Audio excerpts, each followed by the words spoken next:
Well, hello YouTube, it's me, Fortmaster, and welcome back to another Popcross Studios reaction. And it's been a little bit since I watched the last one, and the last one was like redesigning Minecraft monsters, but this one is, something a little different. This one is, what if starter Pokemon were SCPs? Okay, so that's definitely, something right there. Because, I used to be a big fan of Pokemon before they went 3D. And honestly, and also, like, even now, still, like, I'm still very interested in SCP, at least, like, in a passing sort of sense.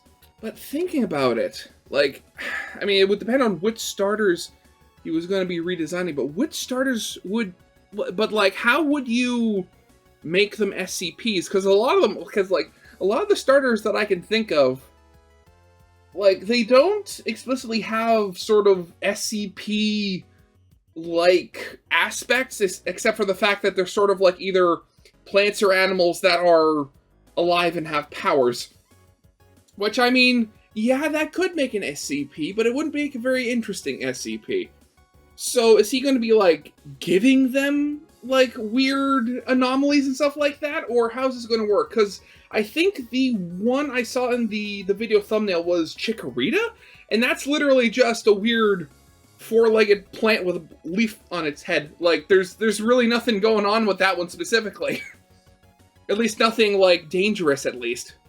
So, yeah, might as well get this thing started, because I really don't have, any idea where this could be going, and I want to see. So, yeah, let's get this thing started. So, of course, as always, original videos linked in the description if you haven't seen it for some reason. Corner video will lead to my Let's Play of the day. And if you like this video or any other video that I make, I'd very much appreciate it if you gave the video a like and subscribe to my channel, because I literally just hit 5,000 subscribers, and now my new current goal is to hopefully hit 10,000 by the end of the year.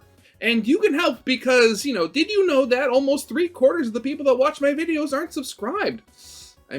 If you like my videos, you can help change that. Yeah, but with all that out of the way, let's get this thing started then, shall we? After doing Inside Out Emotions as SCPs last week, I was reminded how much I love doing just classic Dresden-narrated SCP episodes, and how the most fun ones to do are generally taking something really cute and making it kind of freaky looking. So I thought I would both return to one of my favorite series from the history of this channel, Pokemon as SCPs, but also specifically use some particularly cute Pokemon in starter Pokemon, and specifically starting with the ones that are going to be the starters for the new Pokemon ZA games. That's right, I said Zed, because that's how we say that letter up here in the Great White North. Yeah, it's Zed, it's not Z. You Americans get it wrong. Don't you know, bud? That's what I'm talking about. Anyway, starter Pokemon SCPs. Let's go. Hit like if you want. Subscribe if you feel like. But either way, enjoy the show. Good evening, everyone. As most of you know by now, I am Professor Dresden Oakland, and today I will be discussing specific entities within the subcategory SCP-P, which were considered for a now defunct program called Project Red, though, for some reason, some of the paperwork on this project also had it labeled as Project Green. Okay. So... Okay, already I'm liking the little world building in this. Please disregard this, as the two are the same experiment. It was once considered that, since some of the entities within the subcategory SCP-P had shown a proclivity to make bonds with humans that spent a fair amount of time with them, certain breeds could be trained to assist operatives on dangerous field missions. The idea originally spawned after seeing how the irksome cryptozoologist, Satoshi Matsumoto, had managed to make a bond with previously discussed entity, SCP-P025, that was so strong, the creature would often obey his commands and attack any personnel we sent to attempt to take the entity from him. While this project fell through and was never completed for several reasons, most of the entities considered for it are still contained in various sites of the Foundation. One entity considered was item number SCP-P158, Object Class, Safe. Special Containment Procedures. The entity is to be housed in a shared specialized aquatic habitat designated Site Cerulean, Entities of this type may remain contained in such a place until they go through their second metamorphic period, in which they take on their final form and full size. God, okay. Okay, so I'm kind of wondering here, because this is, if I'm not to be, confused with anything, this is supposed to be a Totodile, right? And yet it already looks this fearsome. So in this SCP universe, how big is Totodile, and like how fearsome do its other evolutions actually look? Because looking at this, I'm starting to get a little terrified.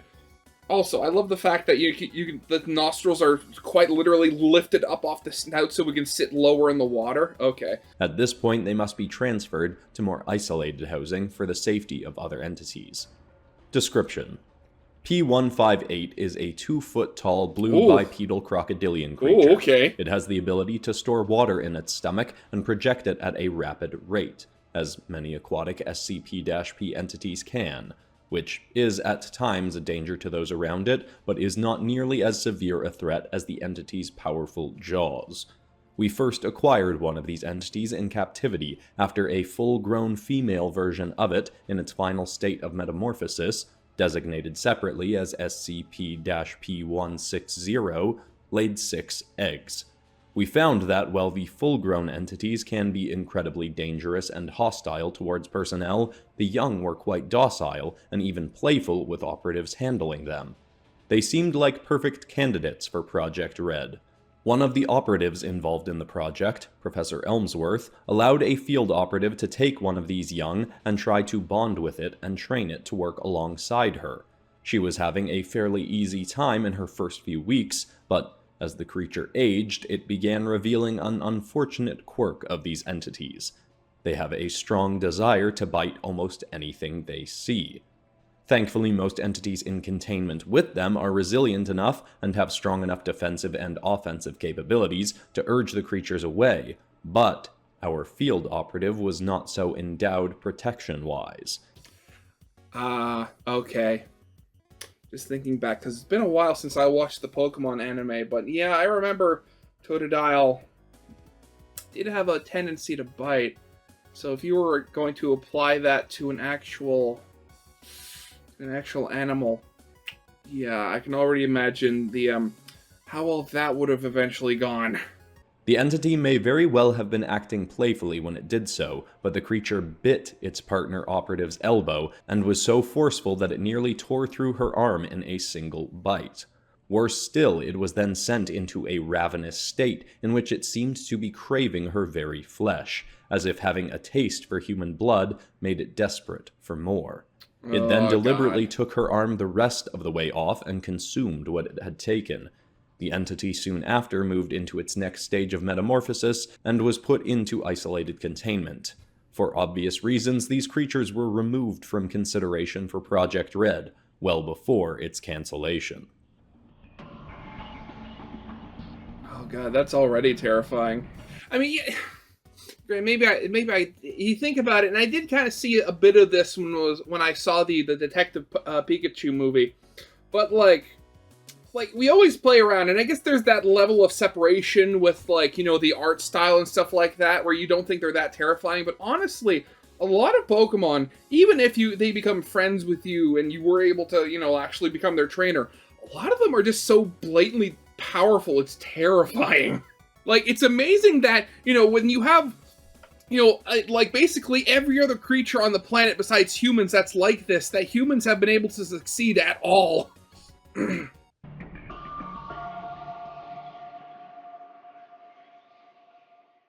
The following entity was studied in containment for 3 years prior to being considered for Project Red, and it was deemed much more likely to be a success than others due to its docile nature. But even a docile creature will not necessarily be complacent to subjugation for long. Yeah. Item number SCP-P152. Object Class: Safe. Special Containment Procedures. P152 is housed in the same building. I was going, oh god, okay, I was going to say, just as he started drawing the eyes, oh, of course, you give it eyelashes, but then I'm seeing, the very defined brow in that Nose. Ooh, okay, this is going into full-on uncanny territory here. This is going weird. As P158, but in a separate sector dubbed Site Celadon, where other similar entities are housed. Approaching the entity must be done so cautiously if direct interaction is necessary, but elsewise, no special precautions need be taken when interacting with these creatures, so long as you do not endeavor to force them into combat situations. What? Okay, so I mean, like, I know the whole thing is, like, he's making these SCPs, and, you know, rightfully so, SCPs a lot of the time are rather disturbing. But why did you need to give it, like, the gaunt skeletal-like face? I mean, it's a walking plant. Chikorita is supposed to be, like, I mean, I know you couldn't make it, like, outright adorable because of the art style and, you know, the theming, but still, this that's a little much, dude. That is not a mistake we will make again. Description: P152 is a quadrupedal green entity with thorn-like protrusions emanating from its neck and an aromatic leaf stemming from the top of its head. It has a very flat face, essentially appearing to have no head at all, just facial features emerging from its neck. While the leaf may appear to be just that, a common leaf, it is actually incredibly sharp and as durable as steel. P152 can even spin its neck and whip the leaf off its head to assault any who threaten it. Thankfully, it almost never uses such an ability in containment because, as previously mentioned, it is quite docile and pleasant when left to be. The scent that emerges from its leaf can change depending on the creature's diet and how much time in the sun it is provided, but regardless of how it changes, it is always pleasant to inhale. The thorn-like protrusions on its neck are also able to be utilized as a weapon, or simply as a way for the entity to interact with its environment, as they can stretch out of its neck on the end of long vine-like appendages that it can control like a common monkey may use its tail. Professor Elmsworth was certain, as many were, that P152 would be a perfect candidate for Project Red, due to its combat capabilities paired with its relaxed demeanor. Again, like, with all this, like, Chikorita, the real Chikorita, is looking off to the side. It looks like it's looking at something away from, like, the camera, quote-unquote. What? This Chikorita, why is it looking straight into my soul? Like, what does it want? It is... This is honestly more terrifying than the Totodile. Because the last one, it just looked... The Totodile looked basically just like, as he described it, a bipedal, like, alligator or crocodile. This is, like... This is very disturbing. Sadly, its field operative partner suffered a worse fate than P158's partner. He spent enough time with his P152 entity that he felt it was ready to be taken into the field to help him track down another entity we'd been tracking in the oak woodlands of southwestern British Columbia. It was a 6-foot-tall brown bipedal stag beetle-like entity, P127, and the field op was able to locate it with the aid of his partner. Unfortunately, while still hiding from the entity, the operative attempted to command his creature to go out and restrain it. P152 refused. It seemed the creature had no intent on fighting. He did all he could to force the creature into battle, but it consistently refused. Growing concerned the entity may escape, he took a drastic measure and tossed P152 out before the creature. Wait, he threw it at it? Okay. That's I guess that's one way of starting a Pokemon battle. P127 saw the operative's small creature and approached with violent intent. To defend itself, and seemingly out of a sense of spite, the entity used its vines to grab the field operative and hold him in the air between itself and the large entity. The operative struggled and was unable to escape, resulting in P127 slicing him in half with a single bite of its massive pincers. P152 was found later sunbathing in the area and was brought back into containment. Anytime someone attempted to give it a command later, the creature would lash them with its vines.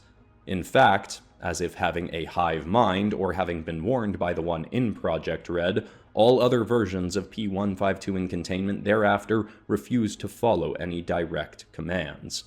Needless to say, they too were removed from consideration. That is so disturbing. That is honestly very creepy looking. Now, potential operatives, if hearing tales of these unfortunate incidents is setting your mind in a state of dis-ease, you may want to consider purchasing the Popcross Studios Demons coloring book. Contained within are creatures mostly stemming from Dimension D667, but there are also some entities within that the Foundation has studied, as well as creatures that other universes' versions of the Foundation has attempted to contain. Coloring these may both relax you and provide a sort of exposure therapy to you, so that if you interact with or study these creatures or creatures like them in your budding SCP Foundation career, you will have grown used to seeing them and be less frightened. For a less terrifying coloring experience, the Dragon's coloring book is available as well, but if you feel comfortable coloring more menacing creatures, the Demon's coloring book may be perfect for you. Both books will be linked in the description. Now let us return to the canonical version of me for more SCP files. The canonical version. Okay, that's a good okay, I like that ad read. Item number SCP-P498. How's this going to turn out? Object class, safe. Special containment procedures. P498 entities must be housed in containment only with others of their kind, or with entities proven to be unharmed by flames and high temperatures. Their containment is to be made up of a mud floor for the entities to entertain themselves and keep them from growing violent. Flame-proof suits must be worn by those entering containment with these entities. Description: P498 is a 1-foot-tall quadrupedal orange swine-like creature. It has largely brown and orange fur and flesh. These creatures are extremely fire-resistant and are able to project a flaming magma-like mucus from their nostrils that burns at up to 2,000 degrees Fahrenheit. As the field operative who attempted to tame one of these creatures learned, if this mucus sticks to you, it is very difficult to get off before it causes serious, life-threatening burns. Oh. Okay, so... Jeez, alright. Okay, so Totodile was, okay, I didn't have too much of an issue with it. Chikorita was just horrifying. Tepig. God, well, it's not horrifying, but that is just honestly disgusting. Like flaming boogers? Flaming lava boogers? Ugh. These creatures have a love of berries. When given these, they will use the heat from their nostrils to roast the berries, then devour them. It was believed one of these entities could be tamed more easily using these snacks as a reward for good behavior and following directives. This tactic worked in the first months of attempting to tame the creature. How's it going to go wrong? How's it going to go wrong? Was taking the precaution of wearing a flame-resistant suit at all times around the entity. Unfortunately, he grew comfortable enough to remove this, only for the creature to reach an age where it became more rebellious and demanding. P498's operative was once withholding a large bag of berries, trying to get the entity to shoot flaming projectiles at a series of targets to improve its accuracy with its flaming mucus. The entity grew frustrated and started leaping onto its partner to try and take the snacks. He pushed it back gently, but eventually, P498 grew impatient enough that it fired its scorching mucus onto the operative's arm, forcing him to drop the berries and leaving him helplessly trying to attempt to put out the flame. Okay, so all this is telling me is that whatever I didn't hear, but whatever universe these versions of Pokemon are from, do not go anywhere near. These pocket monsters they focus more on the monsters than the pocket. Only managing to make more of his body catch fire before another operative came with a fire extinguisher to put him out. Even with the flames doused, the mucus was still incredibly hot and continued to do further damage to his arm. Another entity removed from the program, and unfortunately, higher-ranking operatives did not take these incidents as enough of a pattern to shut the program down yet. Oh god, that is freaky. Again, like I've said before, I really do like his style. Like, there's, like, I don't know, it's not, like, comic booky. There's, like, how can I describe? There's, like, a complex, or there's, like, a simple complexity to them. Like, it's not like every detail is, like, done with, like, hard black outlines. It's all, like, shading and lighting and stuff like that. and he gets a lot of detail in them, but he gets them, like, the details he does give them can be so weird and like crusty and like disgusting looking. It's like, ugh, it's really weird. Is there a last one? Or is that it? Well, there were many other incidents before cancellation of the program was finalized. I will conclude with a less violent, though still undesirable result. Item number SCP-P495. Object Class: Euclid. Special Containment Procedures. P495 is to be housed in either a standard containment cell or in a more open containment, such as Site Celadon, though it is to be noted that these creatures will do their best to avoid most other entities when put in containment with them. Oh, okay, so you're just basically giving it kind of like a weird, like, gecko or some other kind of lizard head. They are not as social as some others in the SCP-P category, and may thrive more in isolation. Those who enter its containment are to be briefed on its abilities and mannerisms to ensure they are not tricked into letting the entity out of its containment. Description: P495 is a 2-foot-tall bipedal reptilian creature with a head resembling a green vine snake. Oh, I just noticed they have like the wait, yeah, they're like they're almost like, I mean, with the claws they're kind of like koalas, but like they have like the chameleon hands where they're like 2 fingers on each side and they're like to like grasp on things. I like that. I wonder what the further evolutions would look like, because they lose, because Snivy's evolutions lose their limbs. While it technically has arms, it will more commonly use vines that emerge from its neck, similar to P152, to handle objects in its environment and to aid with traversal. These creatures are highly intelligent, and the first and only one used in Project Red was being tamed by Professor June Piper, who believed these entities were the key to making the program work due to their intelligence. Her specific P495 very quickly proved able and willing to follow every command given. It trained with its vines and demonstrated the ability to restrain 6 D-class personnel at once. Despite being unable to speak, it was also able to effectively communicate to Professor Piper how much exposure to sunlight enhances the creature's endurance and resilience, so she ensured it was given much more time in sun-exposed containment. The professor was incredibly careful and trained her entity far longer than others had without incident before attempting to take the entity out into the field. When she finally felt it was ready, she drove the creature off with her to a forest where she was seeking an entity that had breached containment. A bizarre entity that essentially looks like a large coconut tree with legs. P103. Okay. And the second the professor let her entity out of the vehicle to begin the hunt, P495 latched its vines onto a nearby tree and flung itself into the canopy, disappearing. Oh! It seems, due to the creature's elevated level of intelligence, it was able to deduce that those in its same program who obeyed commands long enough were taken out of the facility. It was essentially biding its time until it was able to make its great escape.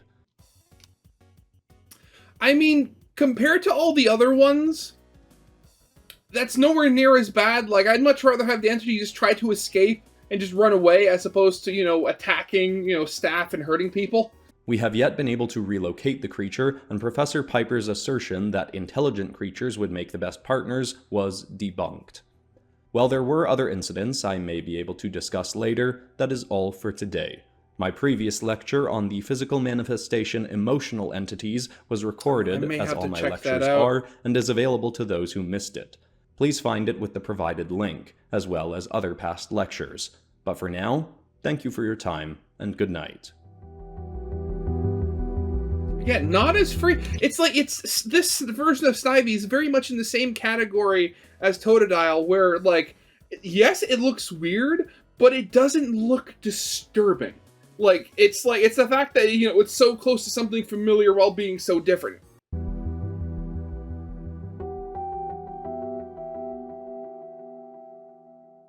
Very interesting. If you enjoyed this, you might want to go back to my 10, sort of 11 previous Pokemon as SCPs episodes, God, or any other of number of things I've turned into SCPs in the past. Or you might want to check out one of my more recent original series, like Fear of the Demon Hunters, that has lots of creepy designs like these SCPs in it, or even the Trismegistus Academy, in which Dresden's going to play a pretty big role in an upcoming episode. But besides that, that's all for today, except of course for ending this video on some kind of positive or inspiring note, and the thought I want to leave people with today is a nice simple quote from Inky Johnson, who said, "A champion is built on the other side of I don't feel like it." You know what that means. I don't think I need to explain it further. I hope that's inspiring. I love you all, and I'll see you all in the next episode on Friday. Goodbye. God, honestly. Again, I really do love his, like, artistic style, because, like, he's able... Because, as I said, there's, like... Wait, did I say a simple complexity or a complex simplicity? I think I said a simple complexity to his drawings. But, like, again, it's not visceral, but, like, there's just the ruggedness and roughness to the designs he makes. Like, I'd honestly love to see, as I think I've said before, I'd love to see a comic book in this art style, as opposed to, like, all thick, where all the lines are, where all the details are just lines, or there's, like, no lines, or, you know, or something like that. I'd love to see something like this, because I don't think I've ever seen anything with this kind of style outside of his videos before. I do like his style. But yeah, that's definitely going to be it for now. So yeah, I hope you guys liked. If you did, leave a like, subscribe if you have not, and I'll see you guys next time. Goodbye.